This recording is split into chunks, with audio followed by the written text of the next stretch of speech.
онлайну. Нужно ли переводить, Махарадж, или вы понимаете то, что я говорю? No, я понимаю. Я очень рад видеть вас тоже. Очень рад. Хорошо. Ну, у нас идет большой такой международный онлайн-фестиваль, около 2000 участников. Вот, Шичинанда Махарадж выступал уже, Кешава Махарадж, Сагара Махарадж, Саду Махарадж, разные еще старшие вайшнавы. Вот, такая большая аудитория. И тема нашего онлайн-фестиваля «Как преодолеть препятствия на пути преданного служения». Ну и ваш сегодня вот доклад о Бхагаватам. Как Бхагаватам может нам помочь в этой задаче? Да, я знаю, спасибо. И я очень рад общаться с преданными здесь. Я очень рад. И я надеюсь, что мой переводчик, он здесь, потому что мой русский, это не очень хорошо, это очень плохо. Но я не знаю, если он здесь, Chaitanya Das, вы здесь? О, я не знаю, я думаю, может быть, нет. Микрофон. Да, здесь все, сейчас меня допустили, Махарадж. Харе Кришна. Примите поклоны. О, это Chaitanya Das? Да, Махарадж, мои поклоны. О, окей, экстаз. Харе Кришна. Okay, Chaitanya Das Prabhu. Oh, there you are, Ruslan Narusovich. Yes, exactly. Очень рад видеть вас. Спасибо, Махарадж. Взаимно. И да, я очень рад общаться с преданными здесь. И я надеюсь, что фестиваль продолжается очень хорошо. Я думаю, что должен быть. Но вы знаете, когда я читаю лекции на русском языке, обычно я говорю по-русски, может быть, 15-20 минут, и после этого я говорю по-английски, потому что это лекция для меня, и это лекция для преданных тоже, потому что мой русский, как я сказал, это. Я могу говорить по-русски как ребенок, я не знаю, меньше, чем 4 года, может быть, 3,5, или может быть, сейчас только 3 года, потому что я не могу практиковать достаточно. Но и поэтому, если я могу, может быть, я могу говорить по-английски, и Chaitanya Das Prabhu, он здесь, и он очень хороший переводчик. И будет лекция для вас, и для меня, конечно, но для вас, потому что если я попробую говорить по-русски, вы должны думать регулярно, о чем я говорю. Серьезно. Это факт. И поэтому, простите меня, я люблю общаться с русскими преданными, я люблю. И я люблю практиковать, говорить по-русски тоже, но я не хочу, как сказать, я не хочу, что будет слишком трудно для вас. Окей, начинаем, да? Одна минута, где мы? Окей, в первую очередь я могу сказать несколько, how to say, молитвах.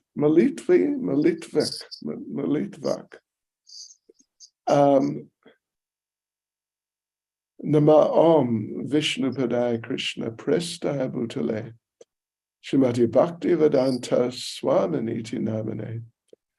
Namaste Saraswati Deve. Gauravani Pracharane. Nirvishesha Shunyavadi. Paschachadeshatarane. Sri Krishna Chaitanya Prabhu Nityananda. Shri Advaita Gadadha Shivas Adi Gaura Bhaktavrinda. Hare Krishna, Krishna Krishna, Hare Hare. Hare Rama, Rama Rama, Hare Hare.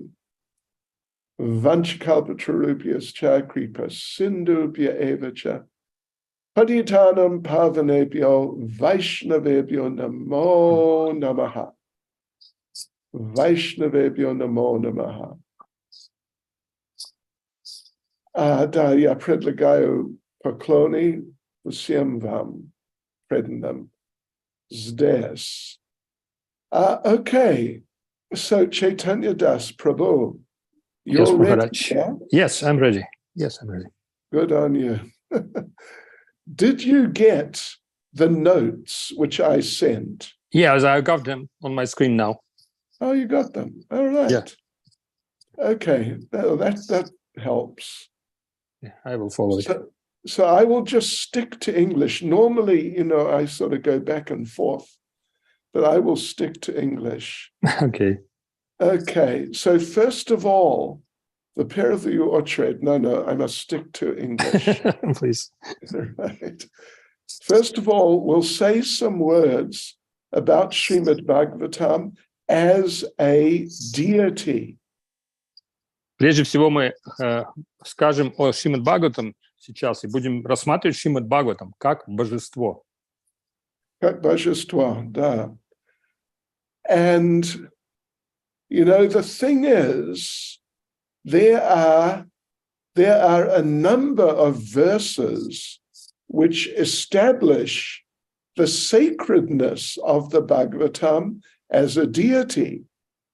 И связано это с тем, что в Шримад Бхагаватам, в самом Шримад Бхагаватам мы находим стихи, которые утверждают это. Они утверждают положение Шримад Бхагаватам как божества. Right. But the problem is, I don't want to just read a whole lot of verses. Но проблема в том, что я не хотел бы читать для вас просто весь этот список стихов, которые передают эту идею. It would be a little, boring for you. Немного скучно будет для вас. Скучно для вас, да. No, I can mention some verses which discuss that. How the sacredness of Srimad Bhagavatam.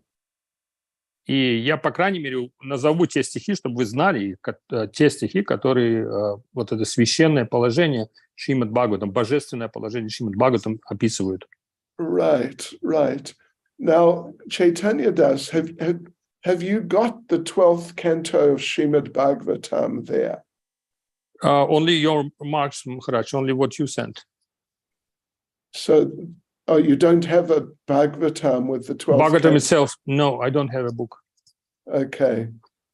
All right. Anyway, in the 12th canto of Srimad Bhagavatam, chapter 13, last chapter in Srimad Bhagavatam, there's a series of verses which are glorifying Bhagavatam for its sacredness.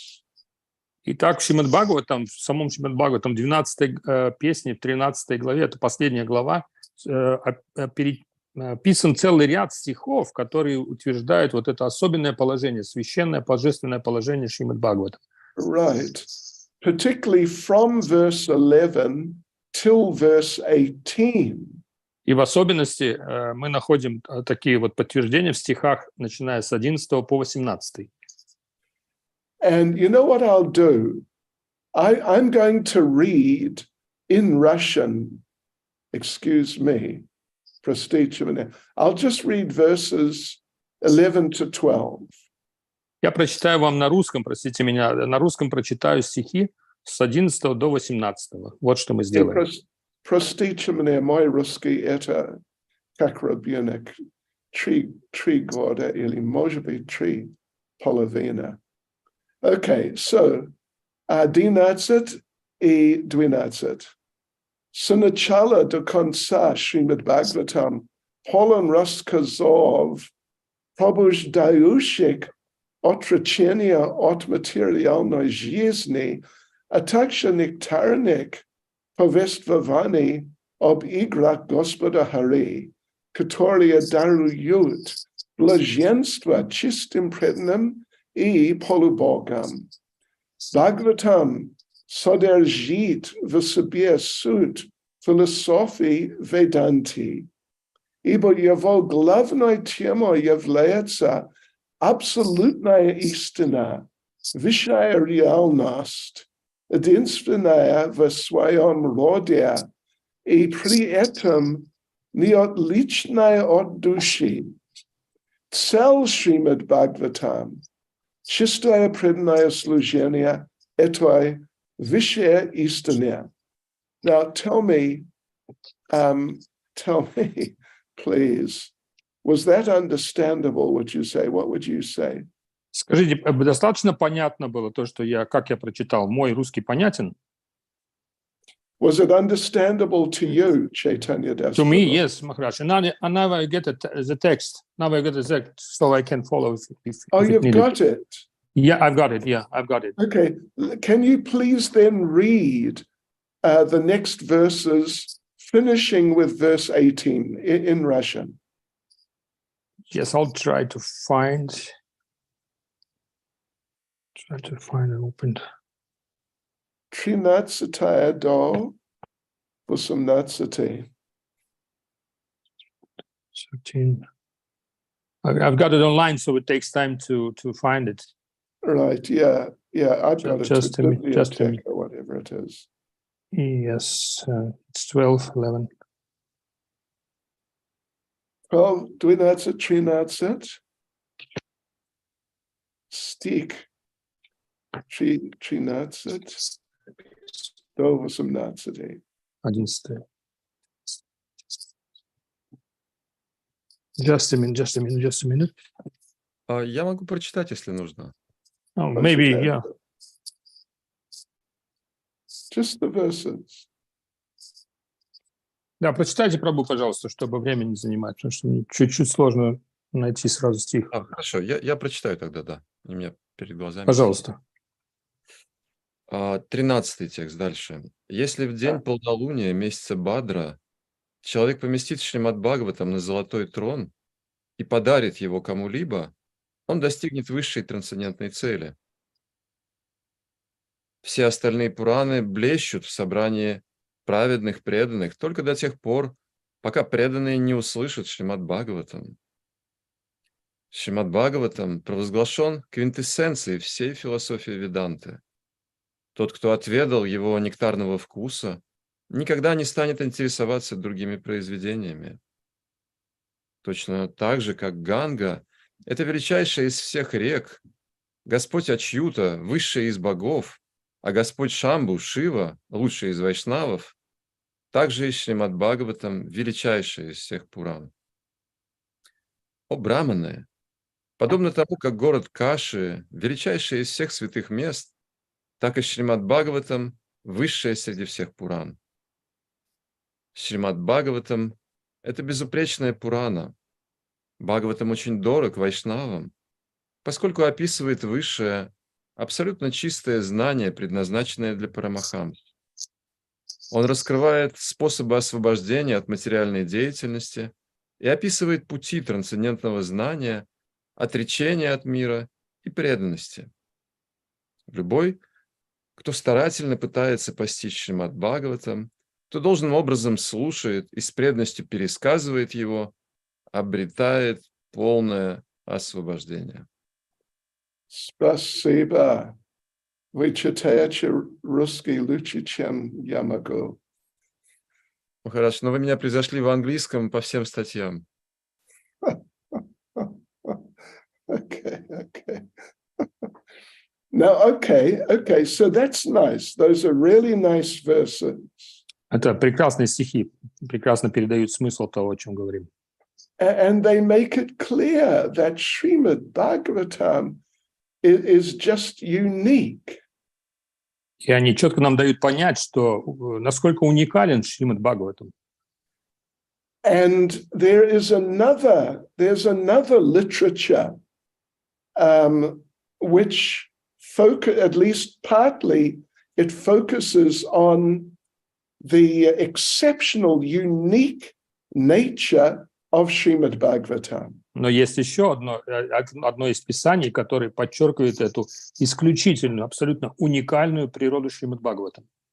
Okay, yeah, that is Tattva Sandarbha by Srila Jiva Goswami. Этим трудом является Татва Сандарба, написанная Шрилой Дживой Госвами.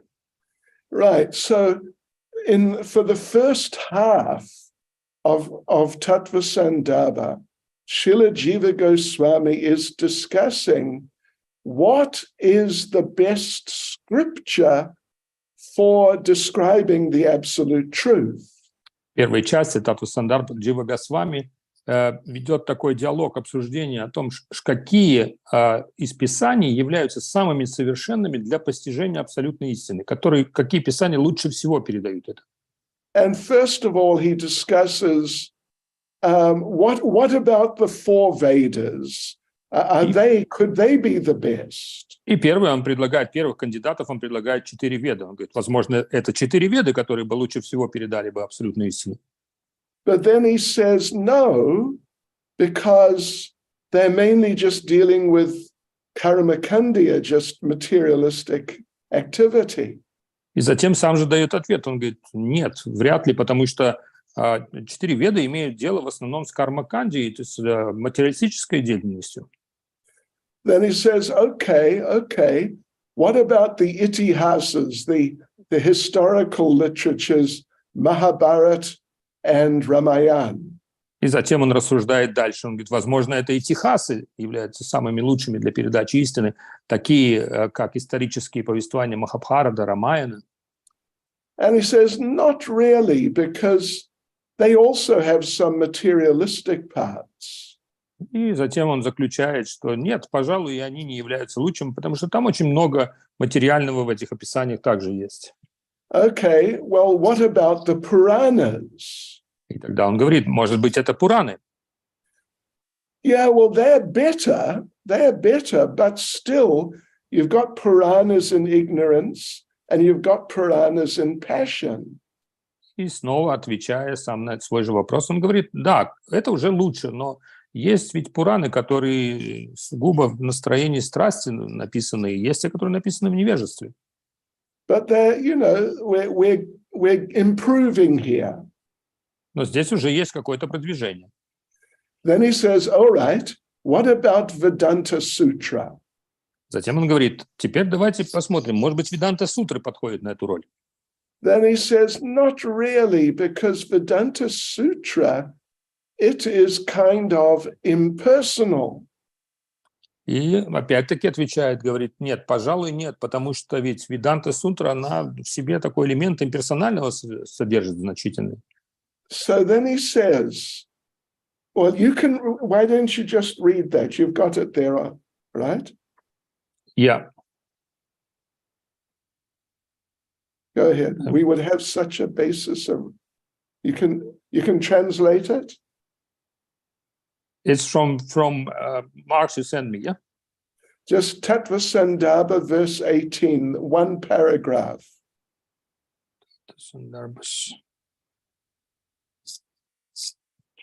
Anyway, let me just tell you. He says, it would be possible to reconcile the situation. Он говорит, можно было бы решить как-то эту ситуацию, вот эти противоречия. If there was one scripture which has the nature of a Purana. Если было бы такое писание, он говорит, в котором, с одной стороны, была бы природа присуща Пуран, and it contains the essential ideas of the four Vedas. И в то же время в нем содержались бы глубинные идеи всех 4 вед. And the essential ideas from the histories. И кроме того, самые существенные выводы и идеи из всех исторических событий. And it supports some of the basic ideas of Vedanta Sutra. Которые бы, в свою очередь, эти исторические идеи поддерживали основные философские моменты Веданта-сутры. And he says, congratulations. И он говорит, вот тогда поздравления. Because you have reminded us of the emperor of evidences, Srimad Bhagavatam. Потому что мы наконец-то нашли императора, мы поняли, кто это, что это за писание. Император всех философских свидетельств совершенных – это Шримад Бхагаватам. Yeah, it's got all the best from these other Vedic literatures without the parts which are not so good. И интересно, что Шримад Бхагаватам содержит в себе все ценное из этих различных разделов священных писаний, при этом без вот этих излишеств, без каких-то отклонений. So therefore, Jiva Goswami, the rest of Tattva Sandarbha, defining the absolute truth, he's just quoting Srimad Bhagavatam. И поэтому в дальнейшем Таттва Сандarbha Джива Госвами в ней описывает абсолютную истину, основываясь только на текстах Шримад Бхагаватам. And then for the rest of the six Sandarbhas, it's all based on Srimad Bhagavatam. Все остальные 6 сандарб тоже написаны полностью на основе философского знания Шримад Бхагаватам. So like this, these different, like Srimad Bhagavatam, then Tattva Sandarbha, they're establishing the divinity of Srimad Bhagavatam. Таким образом, и в самом Шримад Бхагаватам, и в Таттва Сандарбах Дживы Госвами мы находим абсолютное подтверждение божественной природы Шримад Бхагаватам. Yeah, and here's a practical little story regarding Srila Prabhupada. И сейчас я хочу рассказать одну историю из жизни, что называется, из жизни Шрилы Прабхупады. There was one Grihasta couple from America. They were distributing books together in India. Одна пара супружеская преданных из Америки, они распространяли книги в Индии. Yeah, their names were Vishal Das and Vishalini Devi Dasi. И звали их Вишал Дас и Матаджи Вишалини Деви Даси. So they had a van and they were driving around India distributing books. И они на микроавтобусе, у них был небольшой микроавтобус свой, они путешествовали по всей Индии, распространяли книги. So at that time, it's like the early and middle 1970s, there were very few ISKCON temples in India. И в то время, а речь идет о начале 70-х, в Индии еще было очень немного, очень мало храмов ISKCON. Yeah, just, in Delhi, there was something, Vrindavan, in Calcutta, but just a few temples. В Дели, конечно, был, в то время уже в Вриндаване, разумеется, и в Калькутте, но, в общем-то, это небольшой список был, в общем-то, и все. So they wrote to Srila Prabhupada and they said, we don't get to have darshan of deities. И они написали, Прабхупаде написали, сказали, вот нам не удается получить даршан божеств. Нет храмов, где бы мы могли получить. Would it be all right if we took some Gaunitai deities with us in our van and we worship them in our van? И они задали вопрос в этой связи. Может быть, Шрила Прабхупада, мы могли бы установить у себя божества Шиши Гаунитай, взять с собой в дорогу и поклоняться им прямо в пути в микроавтобусе. Srila Prabhupada wrote back and said, you don't need deities. И Шрила Прабхупада ответил, а вам не нужны божества. He said, you just make a little altar in your van. Он сказал, сделайте просто небольшой алтарь в своем микроавтобусе. and then put Srimad Bhagavatam on the altar. И поставьте на алтаре Шримад Бхагаватам. And every morning for Mangal Arati, you can offer Arati to Srimad Bhagavatam. И каждое утро вы можете во время Мангаларати проводить поклонение Арати самому Шримад Бхагаватам. Yeah, so they did that. They did that. They were distributing books for several years like that. И они так и сделали, как дал наставлением Шрила Прабхупада. В течение нескольких лет они распространяли книги и вот так поклонялись. Maybe some of you grihastas, instead of having deities at home, maybe you just have an altar with Srimad Bhagavatam. Поэтому, может быть, кто-то из вас, кто сейчас слушает, семейные, преданные, грехастки, могли бы на алтаре установить тоже Шримад Бхагават. Yeah. So then another interesting little point, in India, there are many people who do what they call Bhagavat Saptaha. It's a 7-day program of reciting Srimad Bhagavatam. И, может быть, вы слышали о том, что в Индии проводится так называемый Шримад Бхагаватам Саптаха. Это своего рода празднование, когда в течение 7 дней читается Шримад Бхагаватам. Right. So what they do on the first day, they usually, a whole lot of people, they go around the town where they're going to do the program. They go around with kirtan. И что они обычно делают? В том городе, в котором они собираются проводить вот эту программу чтения Шримад Бхагаватам, они отправляются сначала с киртаном по улицам города. And the main person who is going to do the recitation of the Bhagavatam, he walks around the town for hours with Srimad Bhagavatam on his head. И тот человек, который по плану праздника будет читать этот Шримад Бхагаватам в течение 7 дней, он идет по городу, по всему городу в течение нескольких часов, неся на голове том Шримад Бхагаватам. That's a very traditional thing in India. Это очень распространенная традиционная процедура. So anyway, these are just a few thoughts about Srimad Bhagavatam as a deity. Вот несколько идей, которые подтверждают несколько таких вот мыслей о том, почему мы должны принять Шримад Бхагаватам как божество. So what we'll do now, we will go through a few pastimes in Srimad Bhagavatam and show how we can learn lessons which will help us overcome obstacles in our Krishna consciousness from the Bhagavatam. И теперь мы обратимся к Шримад Бхагаватам самому, и из него, прочитав несколько стихов и истории Шримад Бхагаватам, мы с вами исследуем этот вопрос, как Шримад Бхагаватам помогает преодолеть трудности, которые возникают на пути преданного. Right. Okay. So let's have a look here. Let's have a look.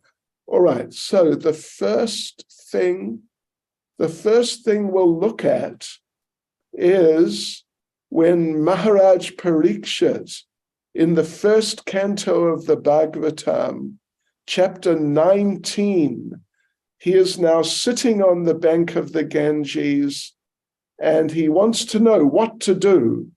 I'm going to die in a week. What should I do? И первый, конечно, такой яркий эпизод – это с первой песни 19 главы, где мы читаем о Махараджи Парикшите, которому осталось всего несколько дней жить, и он задался вот этим вопросом, что сейчас в этом положении я должен делать. Right. So,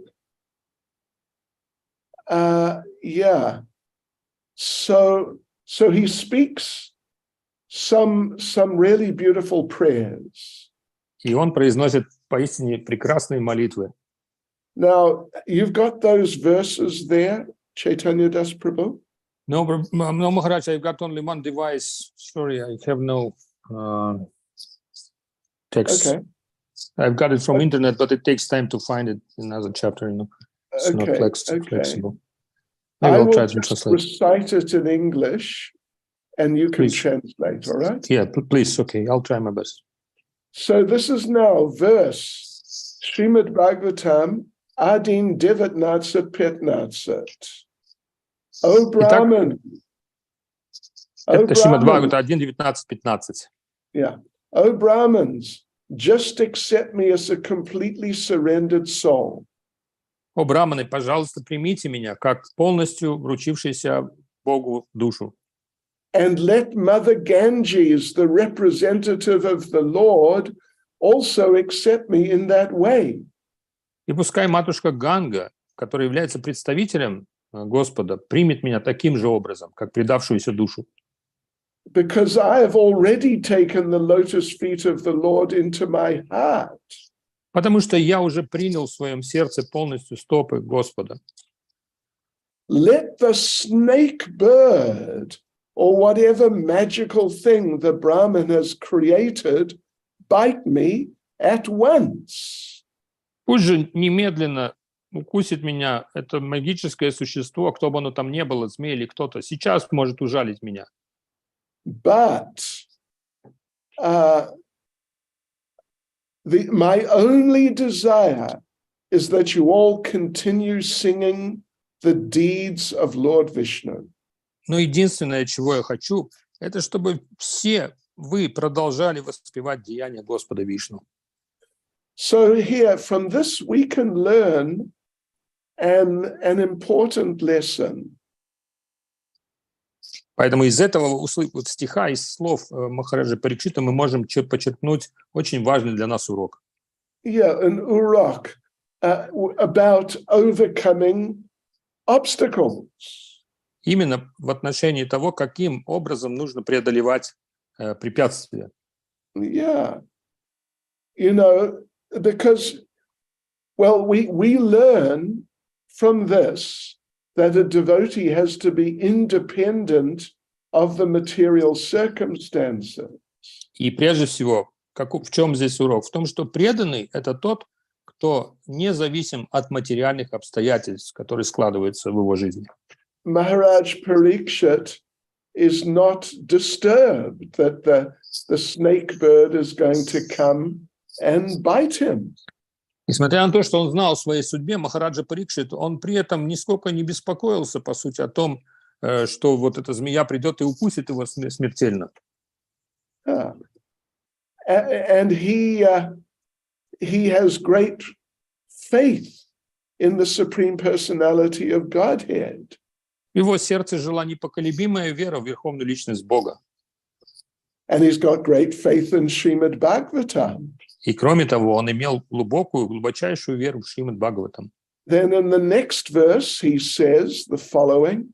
В следующем стихе, в 16 он говорит: Again, offering obeisances unto all you Brahmins.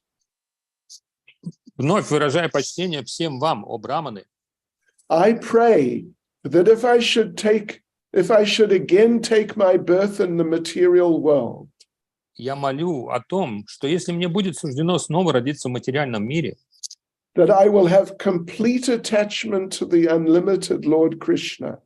То я хотел бы быть безраздельно привязанным к безграничному Господу Кришне. I'll have association with his devotees. Привязанным к общению с его преданными. And I'll have friendly relations with all living beings. И хотел бы находиться в дружеских отношениях со всеми живыми существами. Yeah, so, if we can cultivate this sort of attitude, these attitudes, then that'll really help us overcome obstacles in our Krishna consciousness. И вот если взять проявление отношения Махараджа Парикшита по один за другим, как он просил в своей молитве, и практиковать в нашей жизни, если бы мы могли перенести эти принципы и практиковать в нашей жизни, это правда помогло бы нам преодолеть множество препятствий. He's just willing to accept the Lord's arrangements and the Lord's mercy. Он просто, его желанием является, чтобы все произошло по милости и по плану Господа. He's not trying to manipulate the situation on the material level. Он не просит ни об каких изменениях, не пытается манипулировать ситуацией на материальном уровне. And he's hoping against hope. И, по сути, он выражает надежду в безнадежной ситуации. То есть он сохраняет надежду. If I have to take birth again in the material world, Он смело говорит, если даже мне придется родиться опять в материальном мире, yeah, he doesn't really mind taking birth again, but if he has to, then he'd like these three things. то есть он даже никаким образом не протестует против этого, он готов родиться в материальном мире, но просит о 3 вещах. Then the next part of Srimad Bhagavatam, I want to just, read a little bit from. Следующая часть Шримад Бхагаватам, из которой я тоже хотел прочесть. It's Srimad Bhagavatam, 4th canto. 4-я песня Шримад Бхагаватам. 28th chapter. 28 глава. 47th verse. 47 стих. And well, I won't read the verse, but what it says is that one princess, her husband has just died. Я не буду читать стих, но перескажу его, что одна принцесса, царевна, она сокрушалась после смерти своего мужа, который только что оставил тело. And Prabhupada explains that her husband represents the spiritual master. И Прабхупада пишет о том, что муж является представителем духовного учителя. And the queen is like the queen is like the disciple. И царица в данной аллегории, пишет Прабхупада, это как ученица. Or like the princess, queen, whatever, yeah. Царица, yes. So her husband just died, and she is crying. Только что оставил тело ее супруг, и она рыдает безутешно. Now, just recently, Kadamba Kanana Swami passed away. Вы ведь знаете, что совсем недавно этот мир оставил Кадамба Канана. And I don't know if he had any disciples in Russia, maybe not. Я, если честно, не знаю, были ли у него ученики в России, предположительно, что нет. But where I am right now in South Africa, he had more than 100 disciples. Но здесь, где сейчас я нахожусь, в Южной Африке, у Кадамбы Канана Махараджа более 100 учеников. And I don't know if any of you who are online right now, I don't know if any of you have lost your spiritual master. И я не знаю, пришлось ли кому-то из тех, кто сейчас участвует в нашей программе здесь онлайн, в Zoom, приходилось ли пережить уже потерю своего духовного учителя, уход духовного учителя. But if you have not so far, don't worry, in due course you will. Но если это с кем-то еще не произошло, еще такого вы не пережили, извините, но так или иначе со временем это неизбежно произойдет. Yeah, I'm sorry to say it. And when it happens, it's a very devastating thing for the disciples. Я вам скажу, что когда это происходит, это абсолютно разрушительное событие, полностью ошеломляющее событие для ученика. So in the purport to this verse, Srila Prabhupada says that when the spiritual master passes away, the disciples should cry, just like the queen or the princess here is crying because her husband passed away. И Шрила Прабхупада в комментарии пишет, что точно так же, как эта принцесса, ученик, когда уходит его духовный учитель, он точно так же погружается в скорбь и рыдает о его уходе. But then Prabhupada explains the type of consciousness the disciples should cultivate after the spiritual master has passed away. Но затем Шрила Прабхупада говорит следующие важные слова о том, как должен вести себя ученик после ухода его духовного наставника, духовного учителя. The disciples should know that they are never separated from their spiritual master. Первое, ученик должен знать, что он и его духовный учитель никогда не разлучаются.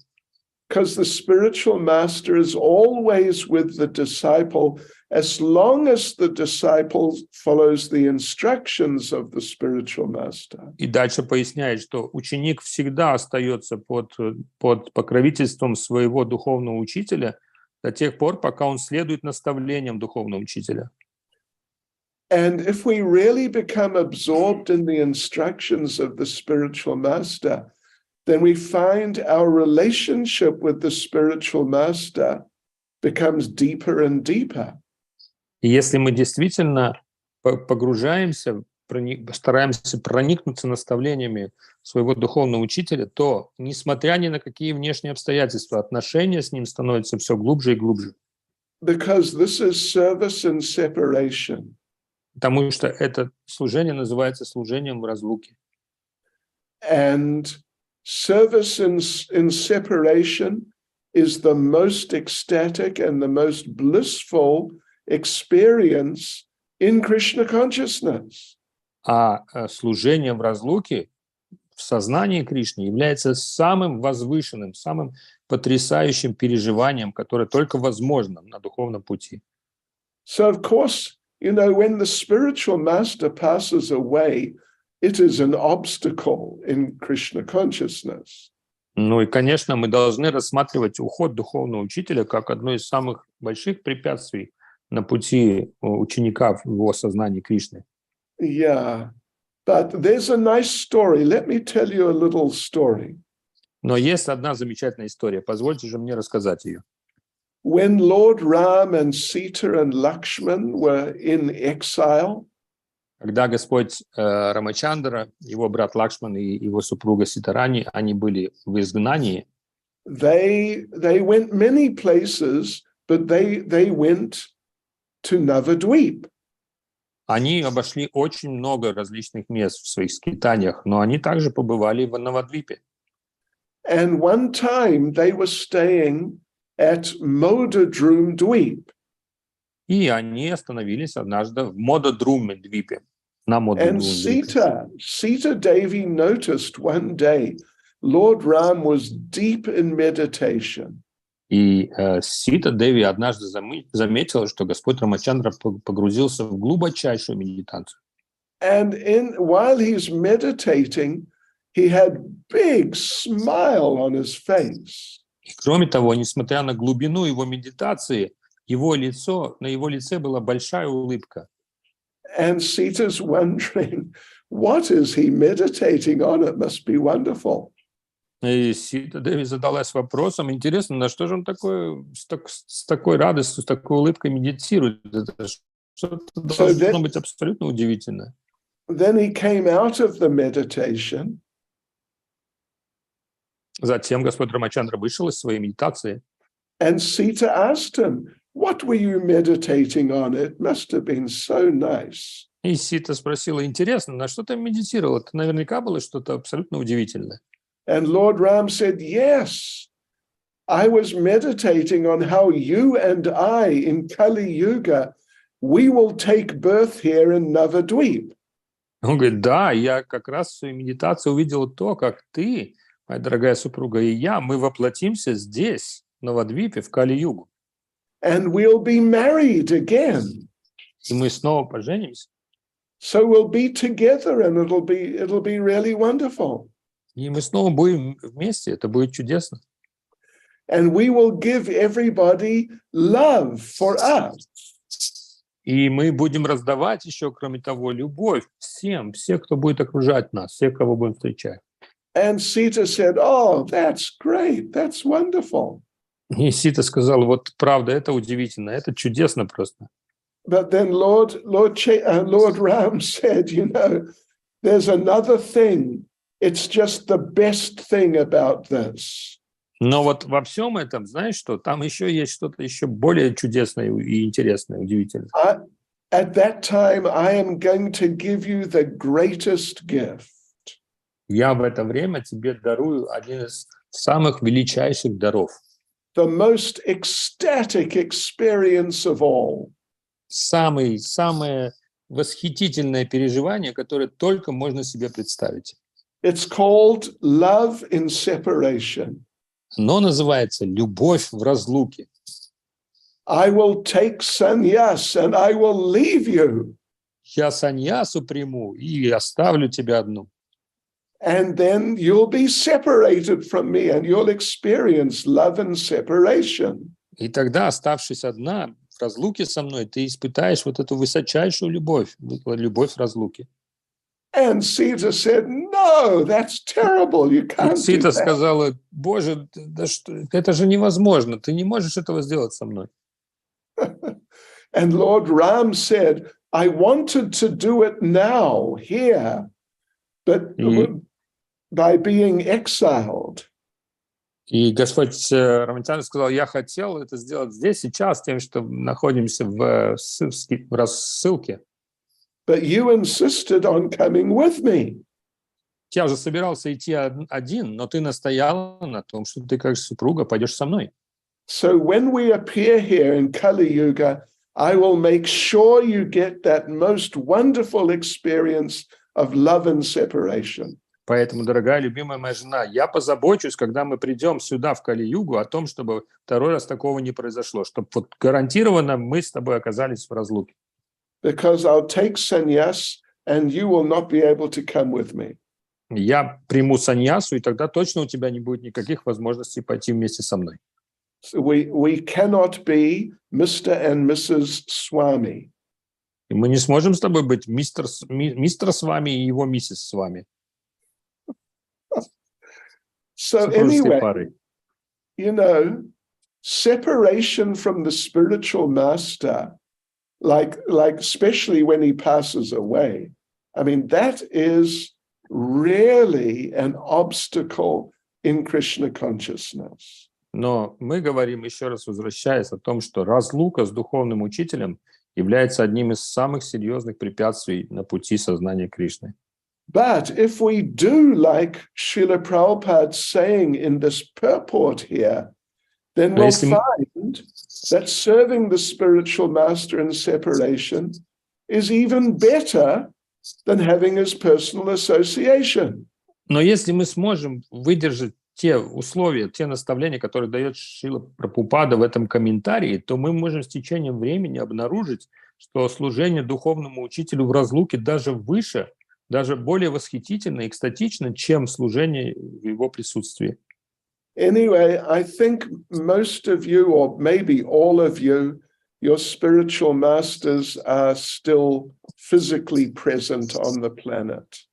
Ну, я полагаю все-таки, что на данный момент большинство из вас, точнее, большинство духовных учителей ваших находится сейчас физически здесь на планете.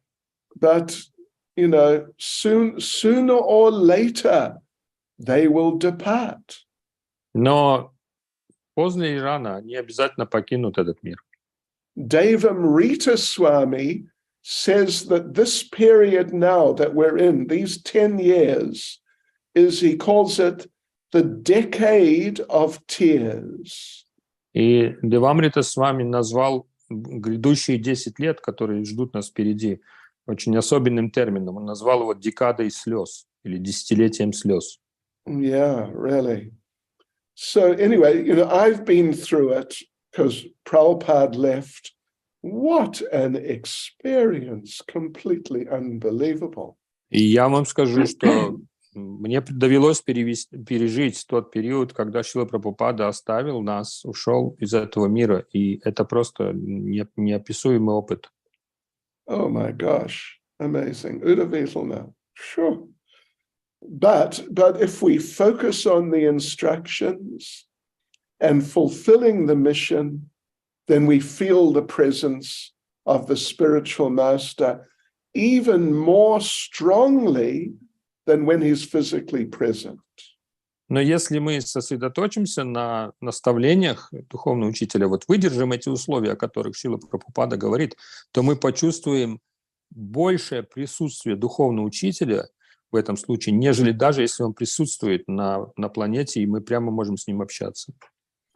Okay, now we've got a little. What time should we go on to? Do you know? Is it? Сколько времени у нас в распоряжении? Сколько мы можем говорить? Махарадж, 1,5 часа мы выделяем на лекцию вместе с вопросами. С вопросами, да. Okay. All right. So следующее что? All right, so now the thing is next, let's see, obstacle. In regard to obstacles, we can consider the situation of Ajamil. Еще если мы продолжаем говорить о препятствиях, о том, как Шримад Бхагаватам помогает этому, то здесь уместно было бы вспомнить историю Аджамилы. Yeah, because Srimad Bhagavatam is full of different pastimes of different devotees.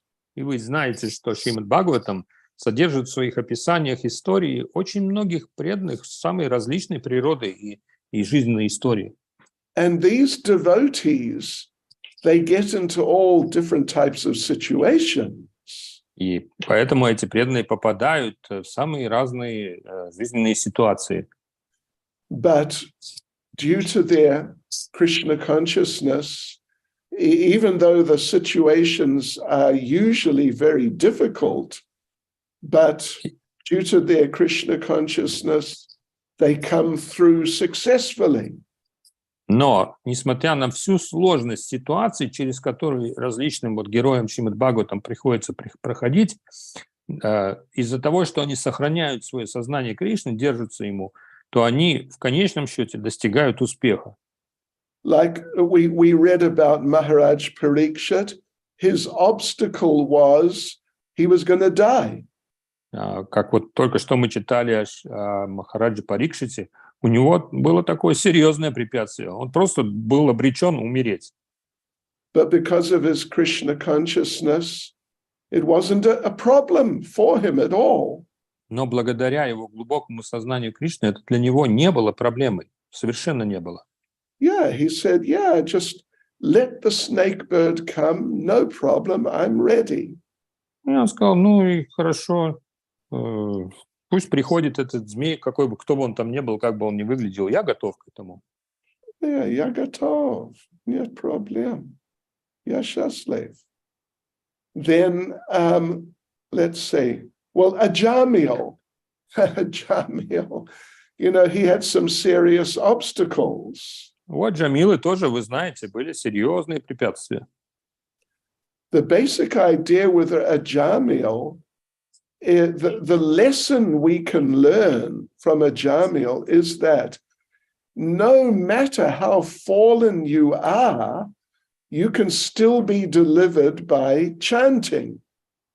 И самый урок, конечно, ценный, который мы можем подчеркнуть из истории Аджамилы, это следующий. Неважно, насколько может быть падшим человек, он все равно имеет право на спасение, на покровительство Господа, если он продолжает воспевать имена Бога. Yeah, even in the case of Ajamil, even if your chanting is not done very well. Даже если твое воспевание не делается на высоком качественном уровне, не воспевает человек. Потому что вы знаете, Ajamil, он не повторял 16 кругов. Он не повторял почти ничего, но он иногда он кричал для сына, где ты, Нараян, иди сюда, что происходит? This was the program of Ajamil. Такова была программа, а Джамил, он просто звал своего сына, то и дело, да, отчаяние. Anyway, простите меня. Мой русский, я знаю это плохо. Yeah, so his chanting, he was just calling for his son, that's all. Он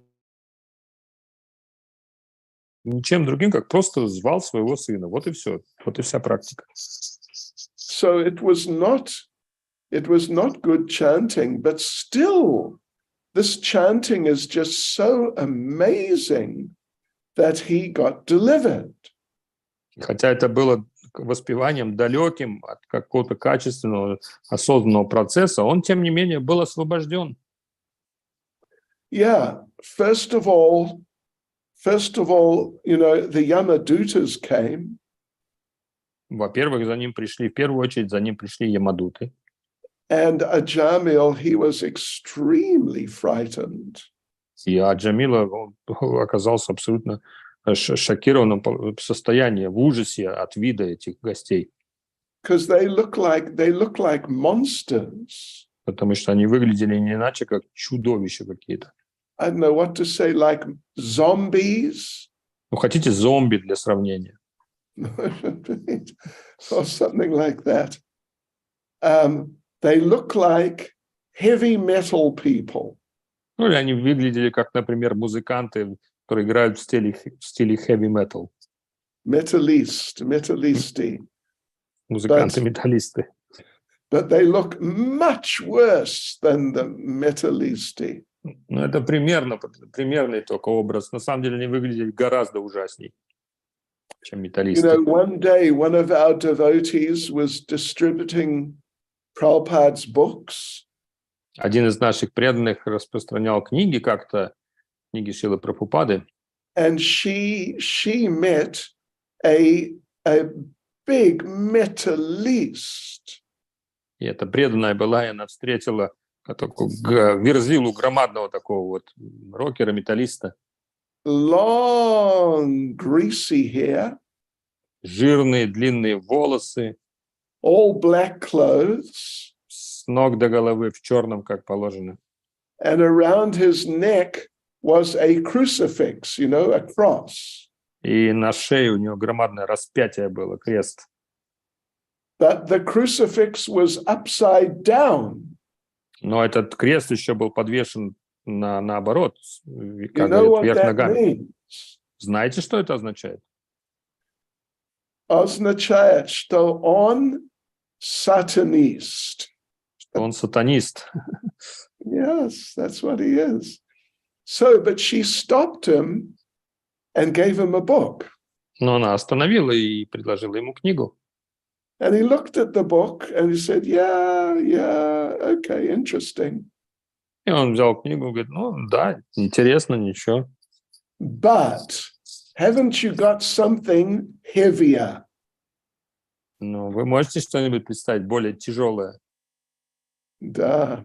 And in her bag, she had a copy of Second Chance, if you know that book. У нее в сумочке, в ее сумке распространителя была книжка, которая называлась «Второй шанс». Вы знаете эту книгу? It's the story of Ajamil, actually. Она целиком на основе истории Аджамила написана. And in the middle, there's a double-page picture of the Yamadutas trying to pull Ajamil out of his body. И в самой середине этой книги, на развороте, на 2 страницы, есть большая яркая иллюстрация, где вот эти совершенно чудовищного вида ямадуты, они вытаскивают душу Аджамила из его тела. And these Yamadutas, they look really shocking. И на этой иллюстрации даже они описаны очень живописно. So the devotee, she opened the book to that double-page picture. И тогда эта преданная открыла эту книгу прямо вот на развороте с иллюстрацией. A metallist, on смотрел на, how to say, на эту картину, would you say? И металлист, он посмотрел на эту иллюстрацию, картину. Да. И он сказал, о, круто, я люблю. И он купил эту книгу. That's understandable. Он купил эту книгу, в конце концов, именно потому, что ему понравилась картина. Да. Очень, very nice book. So, yeah. Anyway, Ajamil, he was so frightened, he didn't know what to do. И Джамила, он был в абсолютном ужасе. Он был скован ужасом и не понимал, что ему даже делать. All he could think of was to call for his son Narayan. Единственное, что ему пришло в голову, это начать звать на помощь своего сына Нараяна, малыша. And Narayan was 5 years old. А Нараян это был всего 5 лет от роду. What he could have done against a gang of Yamadutas. И представьте, I что бы don't этот малыш мог бы сделать, чтобы он мог, как бы он мог защитить от целой команды юмадутов. Yeah, but that was all Ajamil could think of. Ну, а Джамиле вообще просто ничего другого в голову не приходило. Anyway, you know the story. The Yamadutas came, the Vishnudutas came, and they sent the Yamadutas away. И вы знаете продолжение истории наверняка. В конце концов появились вишнудуты, и они уговорили уйти. Они заставили уйти ямадутов. Yeah, so in this way, Ajamil was liberated. He was saved and liberated. И это был ярчайший пример, прямой пример того, что как Джамила получил освобождение. Он был спасен и освобожден. So it was such an experience for him that he completely changed his life. И это был такой опыт, такое переживание для него, что оно полностью перевернуло всю его жизнь. He didn't actually die.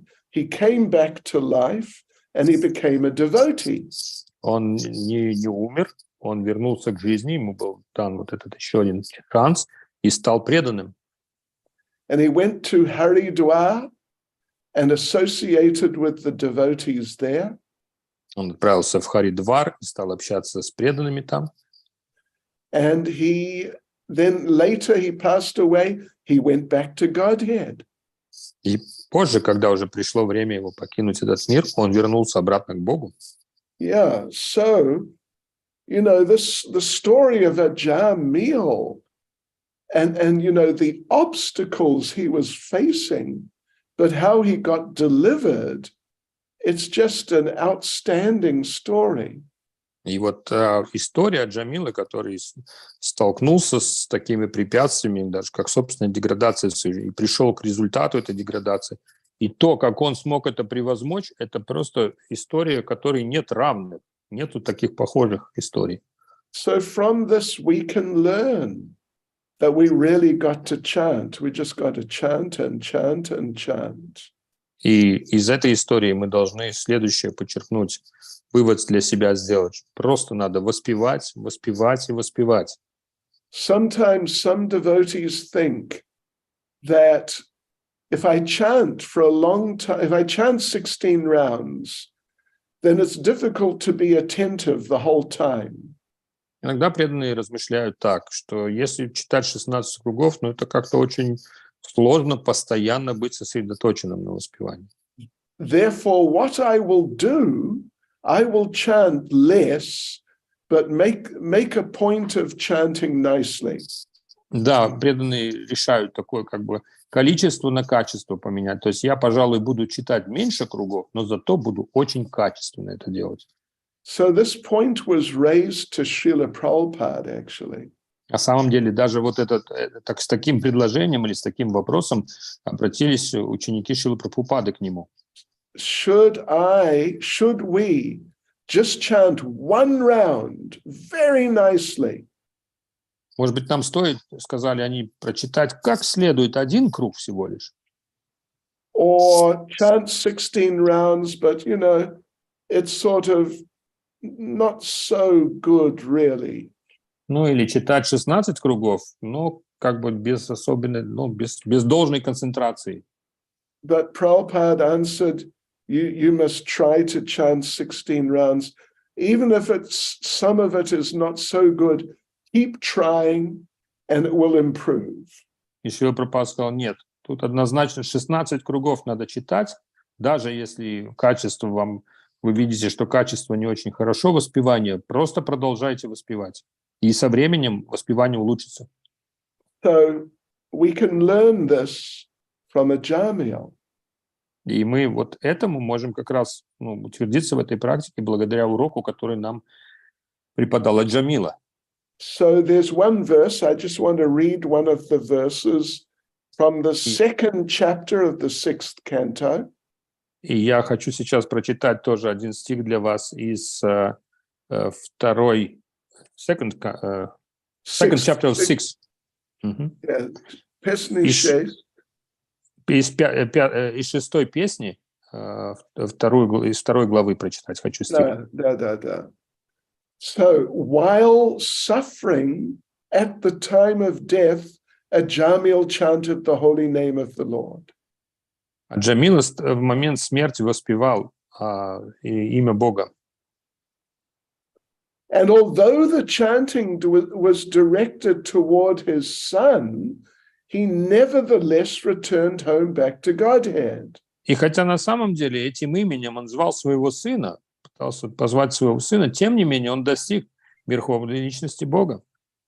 Therefore, if you faithfully and inoffensively chant the holy names, поэтому, если вы будете повторять святое имя без оскорблений, внимательно, where is the doubt that you'll return to Godhead? какие могут оставаться сомнения у человека, который старается так делать, что он не вернется обратно домой к Богу? Без сомнения. Да? Без сомнений. Is that correct? Correct. Yes, без сомнений. Без сомнения. Абсолютно. Никаких сомнений. Let's see now. Well, another very important example of someone who faced obstacles in the Bhagavatam is Prahlad.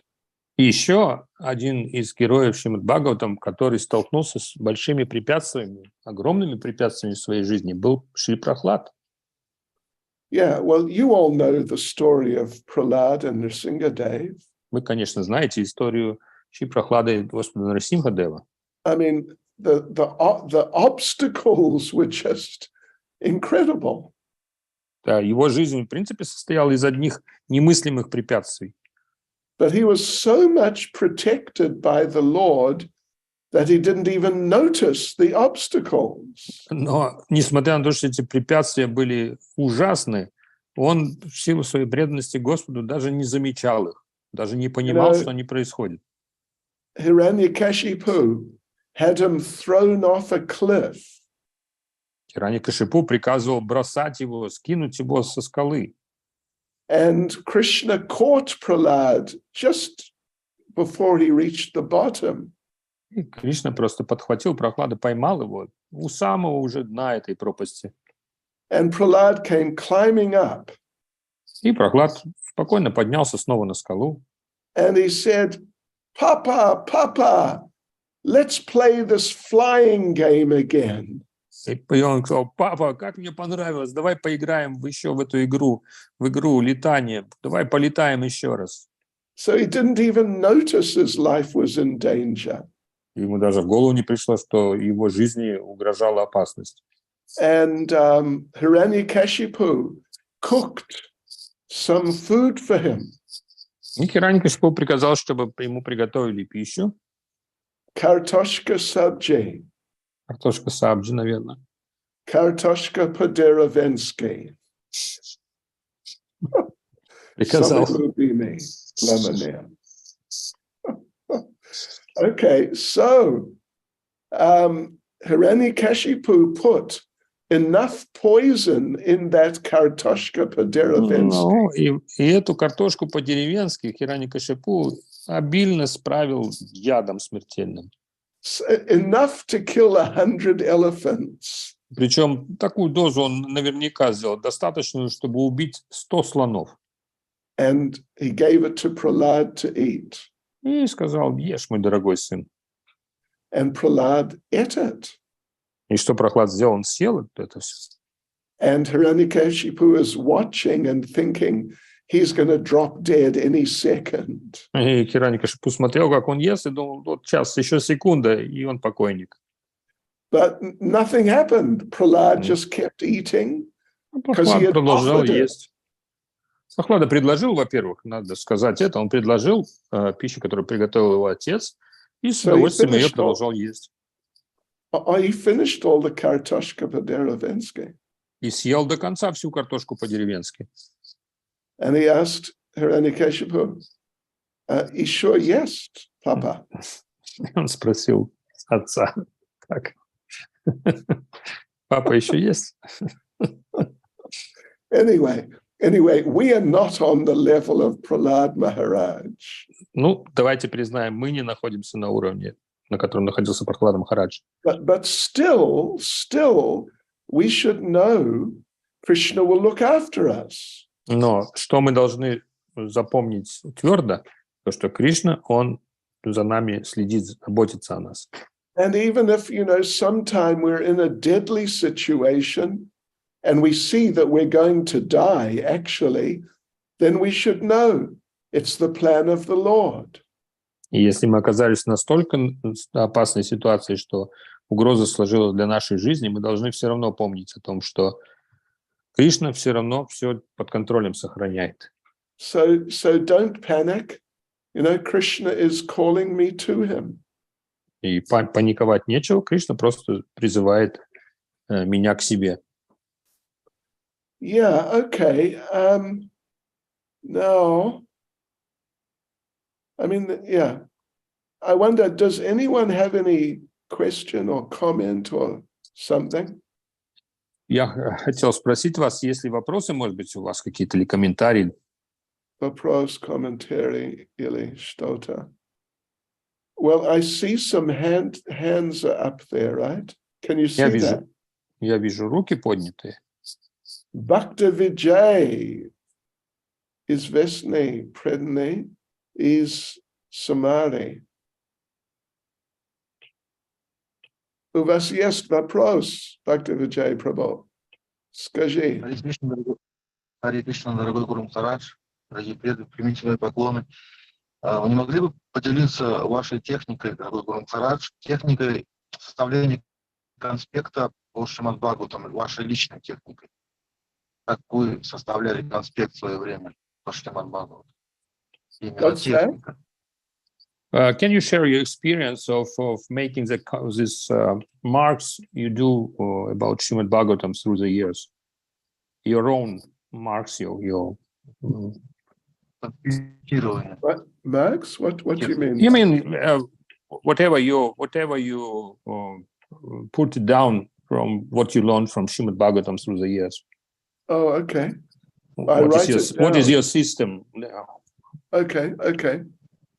Before, in the 1970s, I just wrote with a pen. Много лет назад я просто писал то, что слушал, записывал с помощью ручки на бумагу. All interesting points from the whole Srimad Bhagavatam, whole Chaitanya Charitamrita. Все, что из всего Шримад Бхагаватам, из всего читания Чаритамриты, я записывал то, что было мне интересно. Yeah, according to headings, topics. И это было по темам разделено. Yeah, like one page for chanting. Например, у меня была страница воспевания, и туда я вот все, что ценное мне казалось, очень я записывал. Like that. And now one devotee is putting them on computer. И сейчас их уже оцифровали, эти тексты. And I try and, whenever I have to give a class, I try and I look at what I'm meant to talk about, and then I look up some things on those subjects. И я тогда по темам нахожу, например, готовясь к лекции, я нахожу по темам соответствующую тему и смотрю, что у меня там есть, вот что я накопил там. Понимаете, Bhakti Vijay Prabhu? Это моя система. И система работает, я думаю. Харе Кришна, спасибо. Haribol. И Шри Йога Майя Деви Даси из Тольятти. Харе Кришна, дорогой Гуру Махарадж, примите, пожалуйста, мои поклоны. Вся слава Шриле Прабхупаде. У меня такой вопрос. Вот у нас же наслаждающийся единственный – это Кришна. Вот. А я, например, замечаю за собой, я читаю Шримад Бхагаватам, мне интересно, я наслаждаюсь. Я пою киртан, я наслаждаюсь.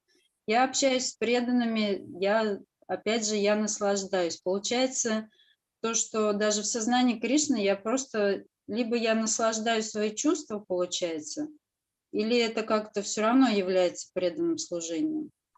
Aha. Can you just translate that to me? Yes, Maharaj. That we know that Krishna is only enjoyer. He is a high and only enjoyer. But when I, speaking, Mataji is speaking, when I read Srimad Bhagavatam, I really enjoy it. When I meet devotees, I really enjoy it. You know, when I do other services, I enjoy it. So, what is it? Is it just enjoyment of my senses? Is it right?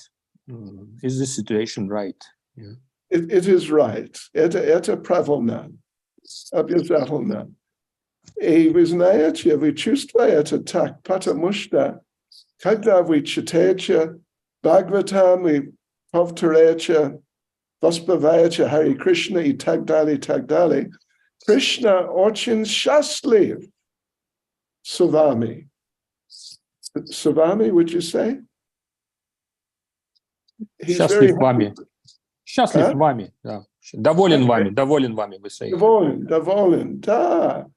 И он дает вам счастье.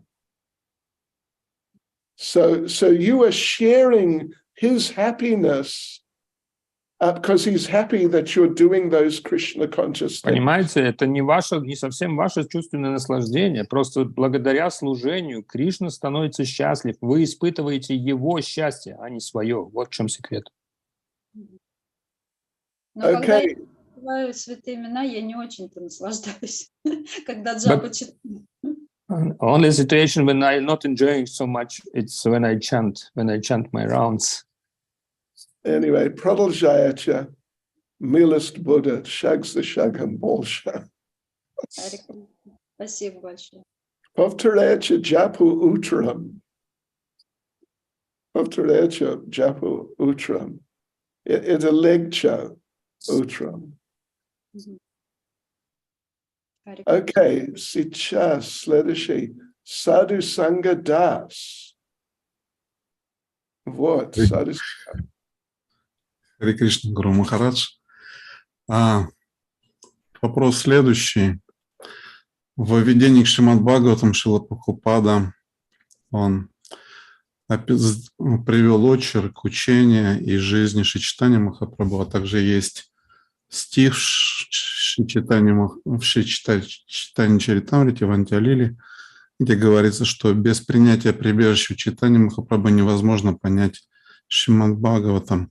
Могли бы вы более подробно осветить этот вопрос, и что с теми людьми, которые не принимают Чайтаньи Чаритамриту, могут ли они хоть как-то, может быть, Шримад Бхагаватам ощутить вкус Шримад Бхагаватам?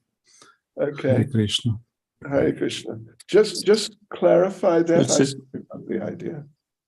Yeah, that Srila Prabhupada speaks in introduction for Srimad Bhagavatam and other scriptures, other verses, that without taking shelter with Chaitanya Mahaprabhu, we can't understand the real meaning of Srimad Bhagavatam. So the question is there any chance for people who are not taking shelter of Chaitanya Mahaprabhu to understand something?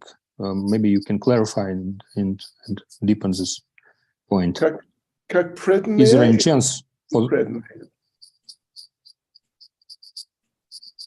Вы о преданных спрашиваете или вообще о людях в целом? Есть вайшнавы, другие сампрадай, которые, в принципе, читают Шримад Бхагаватам, даже комментируют. Okay, понятно.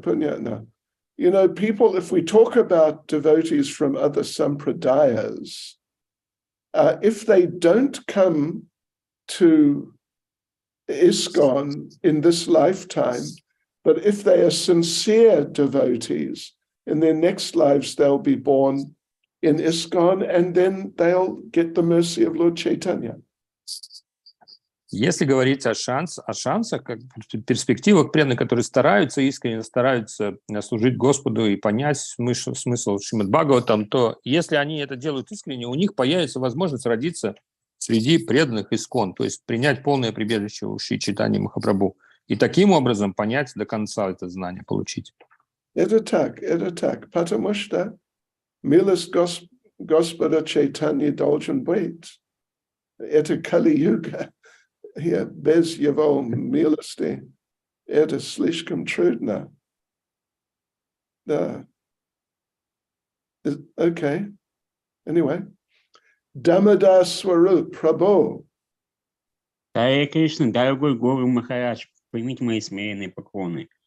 У меня вот такой момент по поводу Шримад Бхагаватам и Брихад Бхагаватам, это вот очень не нравится.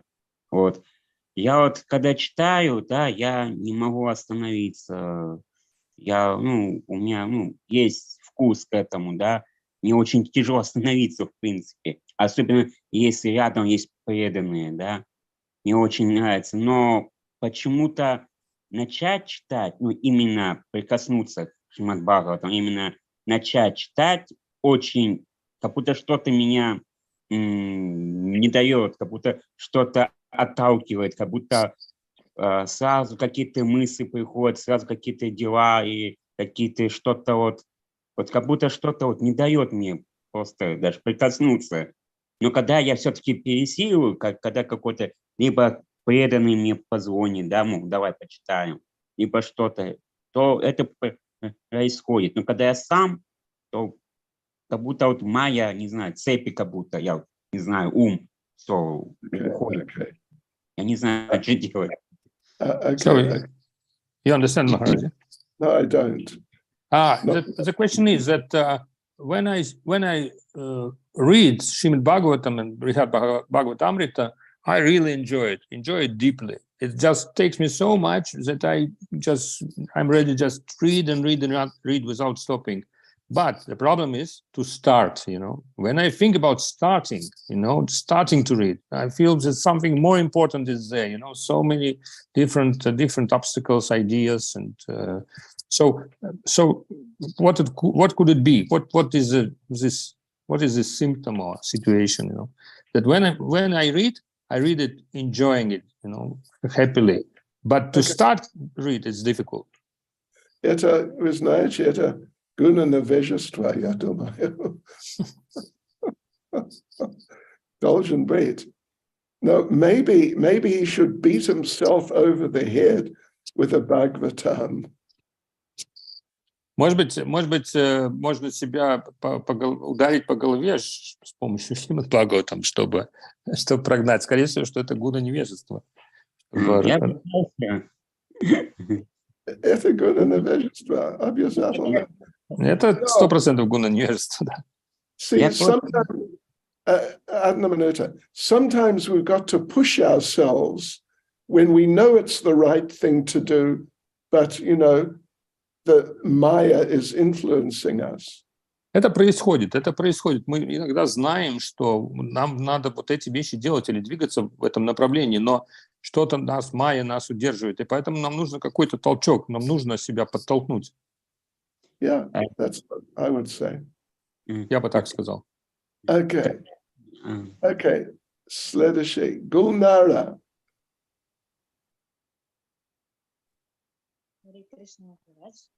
Харе Кришна, Гулнара. Можно. Вот вы рассказывали, что Шримад Бхагаватам, он помогает избавиться от проблем в жизни. Вот. А могли бы вы еще рассказать, какие препятствия в изучении Шримад Бхагаватам могут быть и как их тоже избежать? So you told Guru Maharaj that there are certain examples of how Srimad Bhagavatam helps to overcome obstacles, but Right. Can you please tell us how can we overcome the obstacles on the way of reading Srimad Bhagavatam? Srimad Bhagavatam solves the problem, but we have another problem which stops us from reading. So how to solve this problem? Some other thing which distracts them, you mean? Yeah, that we understand the power of Srimad Bhagavatam to solve our problems and help to overcome the obstacles. But what to do with the obstacles which stop us from reading, Srimad Bhagavatam? She's. Может быть, еще не то, чтобы читать, а может, еще иногда читаешь и история непонятная. And also sometimes it's also obstacle in understanding. We can't understand properly. Okay, well, the first thing, it's sort of a version of the problem of Damodar Swarup. Это, в общем-то, вариация проблемы Дамодара Сварупы, о которой он говорил. Yeah, Nevejstva. So, if we really chant nicely, if we chant very attentively, если мы воспеваем внимательно очень, тщательно, старательно, it'll be much easier to read. Вот от воспевания это сильно зависит. Если воспевание у нас качественное, то тогда гораздо проще читать и сосредотачиваться. Книги Шрилы Прабхупады. And if we can recite some prayers to Srimad Bhagavatam. И важный очень момент тоже это вознесение молитв перед чтением Шримад Бхагаватам. In what's it called? One book of Sanatana Goswami, there are these beautiful prayers to Srimad Bhagavatam. В одной из книг Санатаны Госвами есть просто великолепные молитвы, которые обращены к самому Шримад Бхагаватам. That book's been published by the BBT. Эти книги, они публикуются в BBT, издаются. I'd suggest, I'm sure it's available in Russian. Try and get that book and regularly, every day, read the prayers to Srimad Bhagavatam. И вот я вам я могу это именно посоветовать, найдите эту книгу. Я думаю, что уверен, что она на русском тоже издана. И ежедневно читайте эти прекрасные молитвы перед тем, как обратиться к тексту Шримад Бхагаватам. That'll give you some inspiration, and you'll feel, I must read it. И тогда это даст вам вдохновение. Вы, во-первых, почувствуете, что как же тут так прославляется Шримад Бхагаватам, я обязательно должна прочесть его. Anyway, try that. Попробуйте вот такой способ. Ekaterina Gordieva. My tributes, мои поклоны, Бхакти Чайтанья с вами. Please bless me first on Kirtana. Спасибо за лекцию. Хорошо.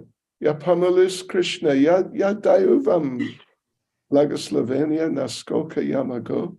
И я помолюсь, Кришне, чтобы он помог вам распространять тысячи книг. Хорошо.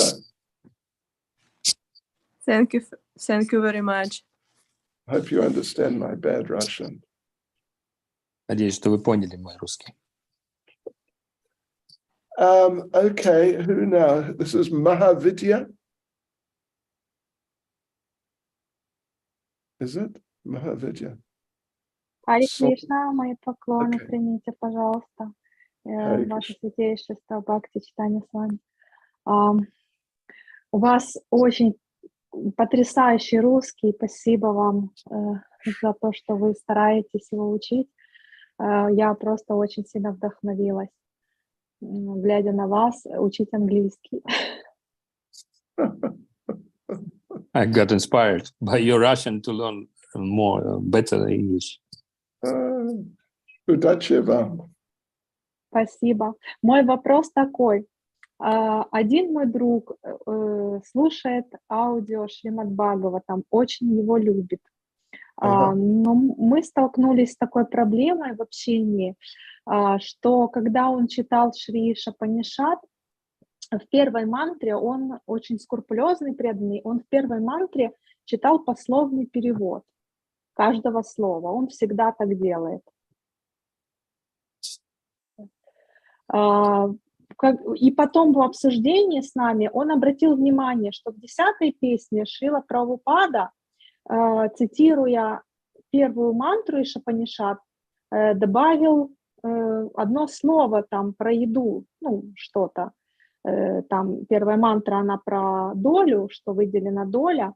Вот. И Шрила Прабхупада, когда комментировал в комментарии, ну, немножко получается, что в пословном переводе не было этого слова, а у Шрилы Прабхупады в комментарии было. И это очень его взволновало. Okay. So in the Ishopanishad, there's a word, is it? In the Yeah, in the original version of Shri Upanishad, word-to-word translation, there is a particular translation, particular words, but a friend of Mataji, he found in a later quotes of Shri Upanishad by Srila Prabhupada in Srimad Bhagavatam, with some additions, with some other words, one more word was there, you know, and he was, how to say, he was amazed by this, you know. Oh, amazed. You mean in the word for word, is it? Yes. In the word for word, because he was reading Shri Upanishad very carefully, word by word translation also. But then he found in another place where Prabhupada quoted this particular first mantra of Shri Upanishad, Srila Prabhupada added some word more. In the word for word, specifically. Это в переводе Шри Уpanishad, в пословном переводе цитата была, в Шримад Бхагаватам этот шлока была пословно тоже процитирована? Пословно, но в переводе от переводчика было добавлено слово, и это его смутило. Он подумал, что редакторы добавили что-то свое. So he was astonished to learn that the translators added some more word in the word by word translation. Yeah, you know, I cannot comment on the specific, you know, case. Я не могу, конечно, прокомментировать какую-то конкретную ситуацию, ее надо знать в деталях. But it's a fact, Да. it's a fact that the editors, you know, have, for, you know, different reasons, usually good reasons, they have... Yeah, go on. Я должен сказать, что важный момент, что редакторы книг Шрилы Прабхупады, они очень часто по причинам, которые оправданы и по законным, можно сказать, причинам. Yeah, because sometimes the devotees who typed out the early books for the printers, they made mistakes. Потому что преданные, которые изначально, вот в те самые ранние годы, они набирали тексты книг Шрилы Прабхупады дальше для издательств, для типографий, они совершали ошибки тогда. Yeah, so different things like that happened. And Prabhupada, you know, he was doing so much, he didn't go back through all the books to check them usually. И Прабхупада, поскольку он был погружен глубоко в написание, чтобы написать больше комментариев, больше книг, он не делал этого анализа предыдущих книг, как они были. То есть нужно было издавать новые книги.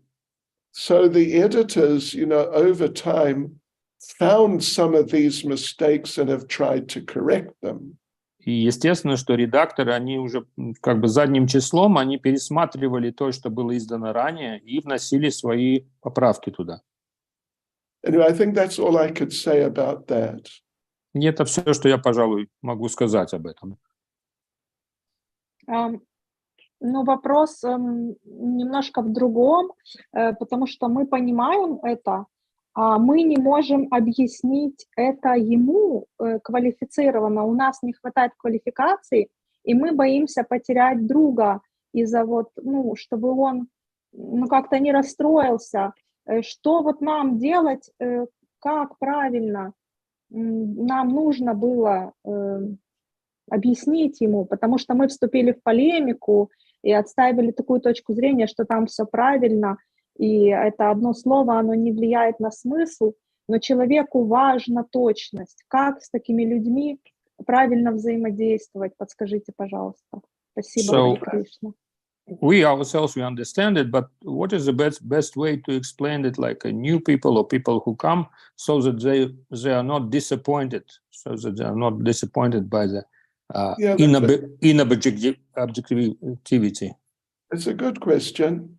But I think what I said is basically the best way because it's true. And that's what happened. Да, я должен сказать, что то, что я уже ответил, даже подходит для вас, чтобы объяснить это ему. Потому что это правда, так действительно происходило. Здесь нет ничего особенного. Because some of the mistakes, the people who typed, Prabhupada dictated, devotees typed it out. Some of the mistakes they made were pretty amazing, pretty bad. Да, поскольку это очень интенсивно все происходило, и ученики Прабхупады, они набирали тексты сплошным потоком подряд, конечно, там было очень много ошибок, и некоторые из этих ошибок, они были очень серьезными текстами. Может быть, не очень много, но они существуют. И поэтому редакторы, после этого, они, как сказать, они нашли несколько ошибки, и они, how to say, and they corrected them. Они исправляли их, редактировали просто текст.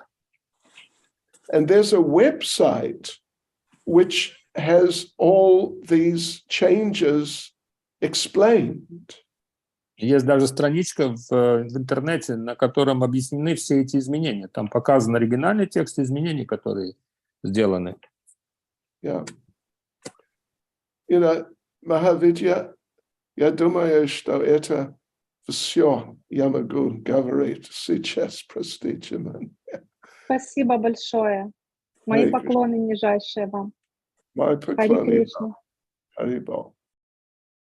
Ади Гопинат Прабhu. Харе Кришна, уважаемый Махарадж, примите, пожалуйста, наши поклоны. Я хотел уточнить по времени, потому что мы уже выходим за лимиты. Есть ли у вас еще возможность отвечать на вопросы, потому что есть руки, есть еще вопросы в чате. Подскажите, пожалуйста, как нам быть, как нам поступить лучше? What's that? There's more So we are out of time, actually. So what is your desire? Would you like to answer more questions? Because we have some hands raised, some questions more. Or what should we do? And in the chat also, or just hands raised? В чате тоже есть вопросы или только поднятые руки здесь? Есть еще в чате вопросы, 3 вопроса к вам. Oh, okay. Я могу, how to say, I can give answers to you and Elizaveta. Я вам и Елизавете могу ответить сейчас. Я как раз могу зачитать те вопросы, которые есть, и потом Елизавета задаст. Как лучше? Или Елизавете дать вопрос задать, а потом я задам. Окей, как вам удобно. Хорошо, давайте я задам вопрос из чата, потому что люди ждут, может быть, они хотят выйти. Первый вопрос, он звучит таким образом. Бхагаватам, человек пишет, он пишет, что Бхагаватам может учить по-разному, потому что он является личностью как учитель, как друг, и как возлюбленный. Можете ли вы привести примеры, каким образом или какие сюжеты они учат по-разному? So it there's is different ways of reading Srimad Bhagavatam. Yeah, how Srimad Bhagavatam teaches us in different ways. And Srimad Bhagavatam can be like a teacher, like a friend, and like a beloved. So maybe you can give some examples of stories from Srimad Bhagavatam which introduce these points. I think the most relevant answer I could give is that for us, the Bhagavatam is really more just like a teacher. Я могу сказать то, что касается именно нас. Для нас Шримад Бхагаватам — это в большей степени прежде всего учитель. And, you know, like a friend, if you're more advanced, like a lover, if you're very advanced. But for us, we're not so advanced, so it's more just like a teacher to us. И, конечно же, если Шримад Бхагаватам выступает как друг, свои наставления дает, то это уже гораздо более высокий уровень. И что уж говорить о уровне, как возлюбленный Шримад Бхагаватам наставляет нас. Это очень высокий уровень. Мы должны быть реалистичны и понять, что наш уровень — это общаться со Шримад Бхагаватам как с учителем. Yeah, in other words, it's more like in terms of our position. Это больше в терминах или в соответствии с нашим положением. Спасибо большое. Такой технический вопрос. Сколько лет было Махараджу Парикшиту на момент его ухода? Знаете ли? Some technical question, yeah, or historical question. How old was Parikshit Maharaj when he faced his last days? Понятно. Но вы знаете, Бхагаватам не говорит об этом. И я никогда не говорил об этом где-то в книгах Прабхупады. So, и поэтому, you know, Prabhupada says that he was middle-aged. Прабхупада говорит, что Махарадж Парикшит, ему было где-то, он был средних лет, джентльменом, царем средних лет. Like, you know, of course, in those days, people lived longer, but according to our bodies maturing, like between 40 and 50 years. Конечно, надо учитывать то, что в те времена люди жили дольше, но по нашим вот критериям, да, того, как тело развивается и стареет, ему было где-то около 40-50 лет. Вот что мы понимаем средние года. Yeah. Но точно я никогда не читал об этом и слышал, или слышал. Спасибо. Okay. Спасибо, Махарадж. Еще один вопрос из чата. Могут ли препятствия помогать нам быстрее прогрессировать?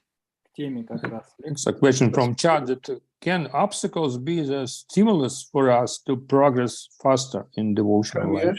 Конечно, потому что они приходят от Кришны, из Кришны, от Кришны. Krishna sends those obstacles. Кришна посылает эти препятствия, поэтому без сомнения это так. It's not just, you know, out of the blue, they just happen. Не так, что они ниоткуда берутся и обрушиваются на голову преданного. But Krishna is controlling everything in our lives. В наших жизнях Кришна контролирует абсолютно все. So if some particular obstacle comes, we should understand, oh, Krishna wants me to really understand what to do and really address it in constructive ways. И если с каким-то препятствием мы сталкиваемся в своей жизни, мы должны понять, что Кришна мне дает знак, что-то здесь я должен какое-то решение принять, понять что-то и действовать конструктивным образом. Да, конечно. You know, for example, например, Maharaj Parikshit, you know, he was cursed and he immediately understood, this is Krishna.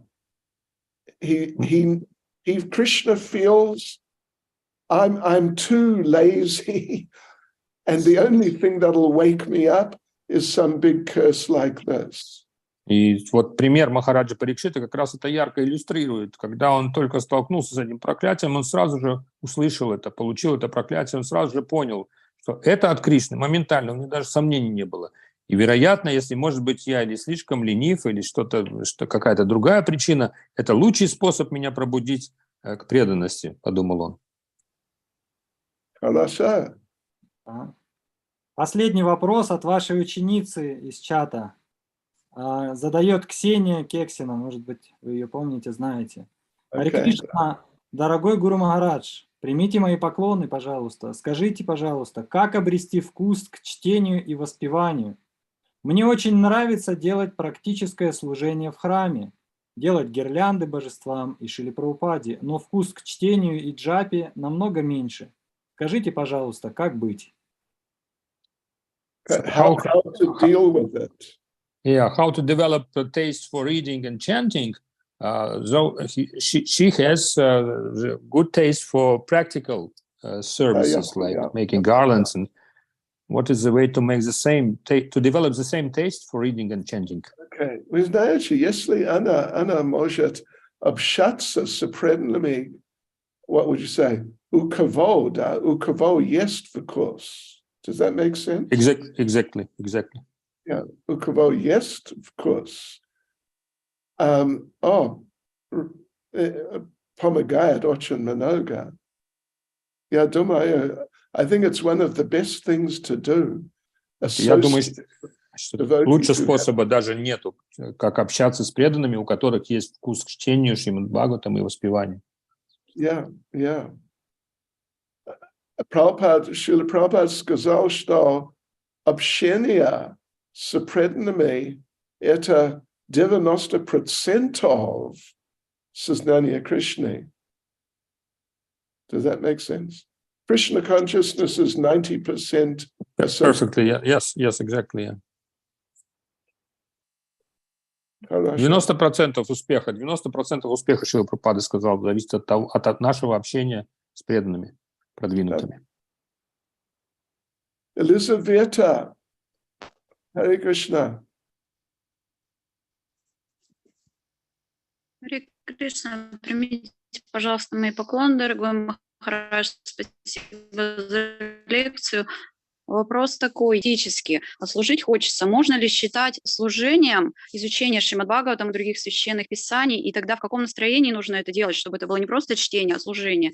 И можно ли также сказать, что служение разумом, оно в какой-то степени выше по уровню, чем служение телом? Спасибо. Okay, what's that? Вначале я, простите, не понял. Нет возможности служения, да? Первые фразы там прерывались. Да, то есть нет возможности физически служить, каких-то, вариантов нет. И можно ли тогда изучать Священное Писание, и будет это являться служением тоже? Is there such situation that devotee cannot serve practically? So can we accept the reading of Srimad Bhagavatam, studying of Srimad Bhagavatam, like intellectual way of serving Krishna, like intellectual practical service? Конечно. Это так. Обязательно. Да. Это милость Кришны. Если у вас есть достаточно времени читать книги, вы знаете, у много преданных недостаточно времени читать книги, потому что они должны делать много служения или работа. И поэтому, да, это так, это правда, это хорошее служение. Читать книги. Have I answered the question, would you say? Completely. То есть вопрос еще в том, что в каком умонастроении нужно это делать, чтобы это было не просто чтение, а как служение, да? И следующий момент, что можно ли считать, что служение разумом, оно в какой-то степени даже выше по уровню, чем служение телом, то есть оно глубже даже. So what is I can say, technique, how to feel that I'm doing practical service by reading? What should we do so that it will transform this way? And another part of the question is, should we consider this intellectual service higher than physical one, like practical one? Okay. What was the first one? First was, what should we do so that we feel that our reading is not just simple reading, but it's really service? Well, it's your service to read, so you should really try and read very well. Это служение читать, и как и любое служение, мы должны стараться выполнять его самым добросовестным образом. Yeah. Just read. Просто читать. And настроение должен быть как, how would you say, для вас студентка. студентка, вы изучаете книги Прабхупады. Хорошо? Oh, and second, what was the second part? Second was, can we consider intellectual service, like reading as intellectual service, as a higher service than the practical one? Not really. It's on the same level. Нет, скорее эти будут служения два на одном уровне. Практическое или интеллектуальное с помощью интеллекта – это один уровень. On the absolute level. Если говорить на абсолютном уровне, то они одинаковы. Практическое служение или чтение. Okay. Спасибо, Харе Кришна, пожалуйста, спасибо вам. Ананда Манджари Девидаси. Харе Кришна, Махарадж. Пожалуйста, примите мои смиренные поклоны. Все славы Шриле Прабхупаде. Спасибо вам большое. Ну, я хотела спросить по поводу общения с продвинутыми преданными. Кто такой продвинутый преданный? Как я могу определить, кто такой продвинутый преданный? Okay. How can you tell who's an advanced devotee? Yes, because we suggested that association with the devotees who have taste and is the best way. So how can we? Yeah, you can see if they're regularly reading. I mean, in regards to reading, if they're regularly reading and discussing, then you can understand this is someone who is advanced in reading. Например, если касается чтения вопрос, да, то есть мы говорили, что с продвинутым преданным, который имеет вкус к чтению, то мы можем видеть это, что поскольку у человека есть вкус, он в основном только это и делает. Он читает, тщательно читает, обсуждает, это занимает его жизнь. Yeah, but in general, you know, узнать, кто как продвинутый преданный, we должны видеть, кто, how to say, who really likes chanting, who really it gets absorbed in chanting, absorbed in service, happy, engaged in Krishna consciousness. This is an advanced devotee. И вот на самом деле мы можем определить, кто более продвинутый преданный. Просто надо обратить внимание на то, как преданный это делает. То есть как он воспевает, как он служит, когда он погружен в это, когда он делает это с вкусом, живо, как бы погружаясь в это, всем сердцем погружаясь в свое служение. Вот тогда мы можем понять, что этот человек живет, а не просто служит, живет служением. And really enjoys Krishna consciousness. Он прямо черпает удовольствие просто в сознании Кришны, просто радуется ему. Is that okay? Это отвечает на ваш вопрос? Можно? Да, это отвечает. И у меня еще один вопрос есть, некое беспокойство. Вот я обратила внимание, что в последнее время стало очень много курсов образовательных у нас в Исконе, и обратила внимание на то, что многие преданные погружаются в образование, так называемое, да, то есть много изучают, шастры изучают. Я, знаете, простите меня, пожалуйста, просто, пришел такой период в жизни, когда хочется, чтобы вот человек что говорил, то и делал, потому что, когда ты смотришь, лектор читает лекцию, а его слова и дела абсолютно расходятся, то мне становится страшно за наше общество.